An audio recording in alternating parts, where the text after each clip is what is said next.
ગુજરાતના લીંબડી તાલુકાના પાણસીણા નજીક પાટિયા વિસ્તારમાં નેશનલ હાઈવે પર બાઇક અને ડમ્પર વચ્ચે ભયાનક અકસ્માત સર્જાયો, જેમાં રાજકોટના યુવાનનું કમકમાટીભર્યું મોત નીપજ્યું.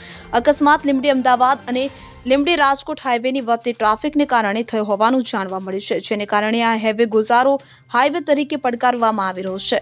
મળતી માહિતી અનુસાર ડમ્પર પાછળથી આવતી બાઇક ઘૂસી જતા અકસ્માત સર્જાયો. બાઇક સવારને તાત્કાલિક લીંબડી સિવિલ હોસ્પિટલ ખાતે ખસેડવામાં આવે, જ્યાં ડોક્ટર ચિંતન તથા અન્ય તબીબોએ તપાસ કરીને મૃત જાહેર કર્યા. મૃતક પાસેથી મળેલા આધાર કાર્ડ પરથી તેમનું નામ મલેક અંજુમભાઈ ઇમામભાઈ તરીકે ઓળખાયું, જેઓ રાજકોટના રહેવાસી હતા. હોસ્પિટલ વહીવટે તાત્કાલિક પરિવારજનોનો સંપર્ક કરીને દુઃખદ સમાચાર જણાવ્યા. અકસ્માત લીંબડી હાઈવે પર વધતા અકસ્માતોની શ્રેણીનો ભાગ છે.